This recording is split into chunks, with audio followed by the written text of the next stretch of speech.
sorry. Alam mo, parang meron sa callbacks lang, diba? Hindi ko lagay, we're really sorry, gano'n. So, when I woke up, sabi ko, ay Lord, hindi ko parang, feeling ko, hindi para talaga sa akin.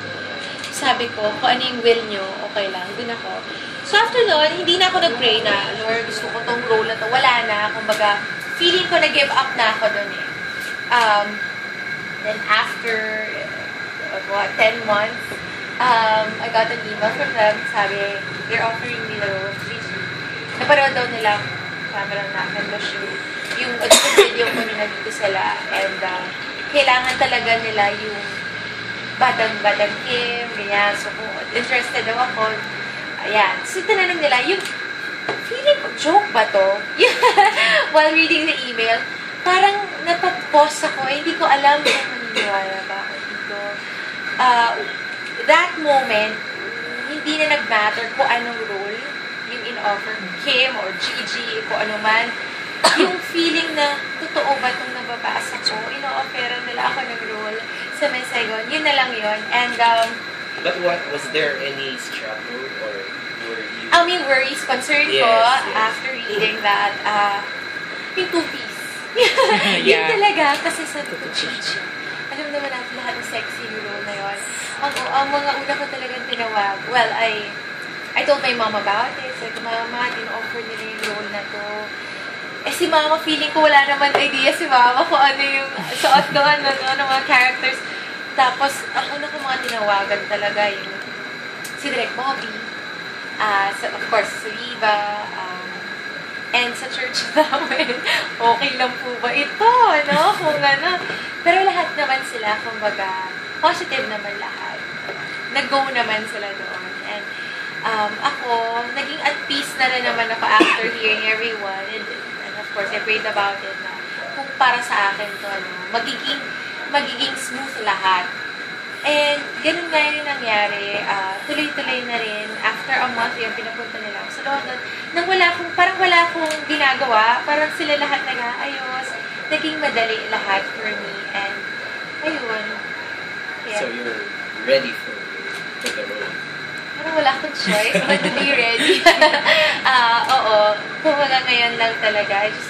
I'm very thankful na kumbaga binigay sa akin. Hindi ko nakita na pupunta ako sa ganito.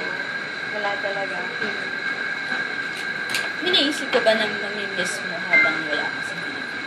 Siyempre, yung family ko, family friends, and yung work, yung trabaho na ginagawa ko dito, that's very different from what I will be doing next. Well, this year, sa Saigon, yung iba yung mundo eh. Iba yung mundo ng teatro. And buti na nga lang, sabi ko, thank you, Lord, kasi kahit paano, naka-experience ako ng dalawang musicals dito sa Pilipinas. Kumbaga, may idea na rin ako pagdating to doon. And, syempre, pagkain pa lang natin, ano? Nung pumunta ako doon last year, walang kanin. Ang hirap maghanap ng rice. Yung mga simpleng bagay. And, yun nga, bilang mag-isa ako doon, feeling ko, ilang months ako ma-homesick doon. And, ayun. Yung family mo sa Sunday All-Stars, ano mga sinasabi mo? They're very supportive naman. So, sila, sabi nila, dadalaw daw sila sa akin, dadalawan daw nila ako. So, sabi ko, huwag nilang sabihin kung kailan. Para ma-surprise naman ako, no? Ganun. Pero, ayun, lahat sila kung mag-happy naman for me. Champions nga sila mission kasi para nagpa-plan sila. Punta daw sila. Dapat tumuloy sila, ha? Hindi magtatampo ako sa kanila. Pero punta daw sila. Ano yung sa family? Sino pa? Family, friends. Ay, may ganun talaga. Madami eh. Oh. Is there any particular person? Madami. Madami, oo. Hindi lang isa-isa yung Pero Rachel, last week, kasi sa days, parang in-admit na later na nag-date. Nag-dating ka ba? I think so. No. Hindi ko alam. Ano? Ako may nagko-confirm. Ako wala kasi ako sino ko na? 3 years later, na nag-date. Yung sa Pidala. Ayun, si Darla naman kasi.